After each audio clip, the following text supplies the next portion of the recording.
Bonjour Hélène Mérillon. Bonjour Stéphane. Vous êtes directrice générale de Next Story France. C'est une plateforme de livres audio en streaming disponible via une application pour tablette et smartphone. Vous dites que c'est une idée intéressante pour occuper les enfants pendant les vacances de Noël. Oui, alors en fait, la lecture en streaming et surtout en audio, c'est une autre façon de partager le livre puisqu'on peut écouter des livres en famille au coin du feu, en effet, à l'occasion des fêtes. Mais pourquoi le livre audio et pas seulement la lecture classique? Est-ce qu'il est plus facile d'intéresser les enfants avec un support audio? Je crois que les familles trouvent ça aussi un bon moyen de les éloigner des écrans finalement. L'audio, ça permet de lire une histoire et puis de l'écouter en famille, alors que évidemment les livres digitaux ou toute autre activité culturelle sur smartphone, c'est beaucoup plus prenant en termes d'écran. Est-ce que c'est une façon d'intéresser les enfants plutôt à la littérature avant même qu'ils ne sachent lire eux-mêmes ? Oui, ça peut l'être. Je crois que de toute façon, tous les parents ont envie que leurs enfants écoutent des histoires. Donc l'audio, c'est pas nouveau. On n'a pas attendu le smartphone. C'est essentiellement, en fait, c'est cette activité de lire des histoires à ses enfants dès le plus jeune âge. Donc finalement, c'est un bon relais, je pense, pour les familles. Est-ce que vous avez le sentiment qu'aujourd'hui, il est plus difficile d'intéresser, d'occuper les enfants sans avoir recours à un écran, je dis n'importe quel type d'écran, puisque vos livres sont également disponibles par écrit sur les tablettes? Oui, tout à fait. Donc, on a une large bibliothèque qui est disponible sur abonnement. C'est le même principe que Netflix ou Deezer. Et on a également des bandes dessinées, des livres pour enfants avec des images, etc. Donc, c'est très varié, ainsi que des magazines. Alors justement, quel type d'ouvrage est-ce que vous proposez ?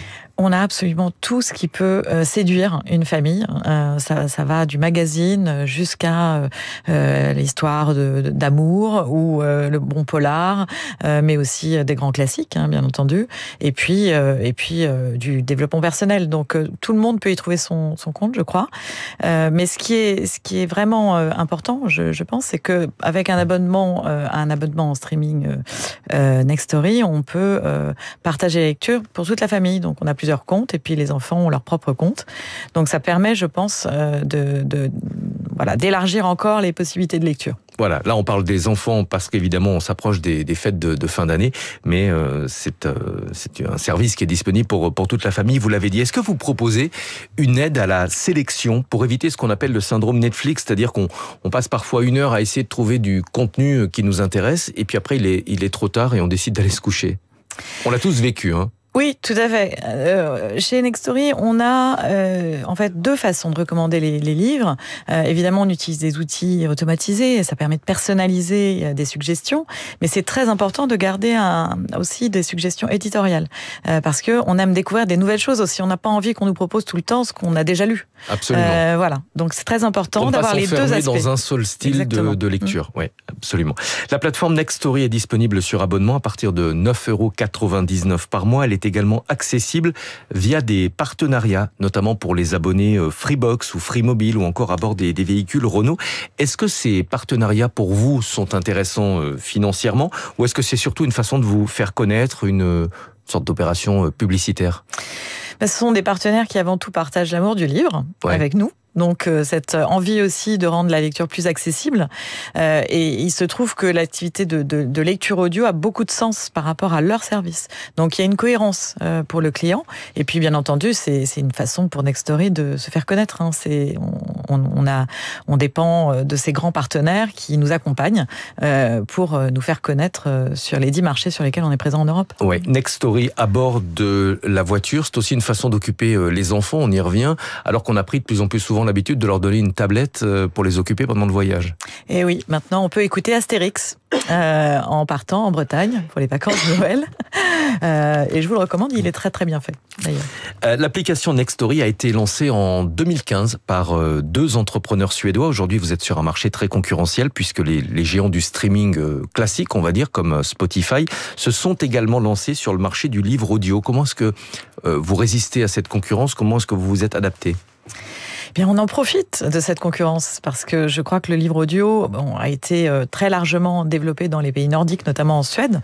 Donc on a 65% des livres qui sont lus en audio en Suède. Donc c'est très très répandu. Par contre, en France ou dans d'autres marchés européens, c'est encore assez émergent comme usage. Ouais. Donc on a besoin que le livre audio soit démocratisé, soit promu par d'autres plateformes. Donc il y a de l'espace pour tout le monde et on restera l'application spécialiste de la lecture pour les familles. Ouais. Qu'est-ce qui vous différencie des plateformes de streaming traditionnelles qui, elles aussi, proposent des livres audio? Est-ce que votre catalogue est plus étoffé que le leur?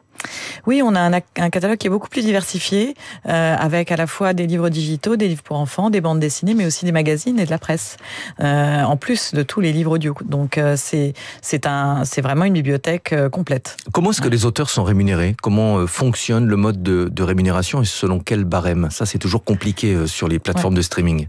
Très important de trouver un modèle durable dans lequel tout le monde s'y retrouve, et on travaille avec les éditeurs depuis longtemps, notamment en France, mais aussi partout en Europe.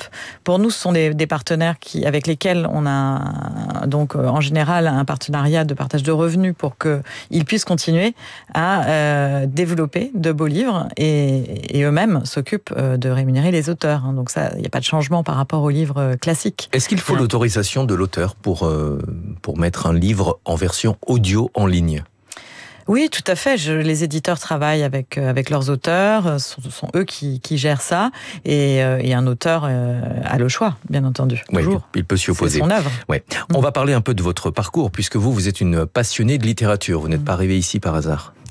Oui, je suis une passionnée de lecture sous toutes ses formes.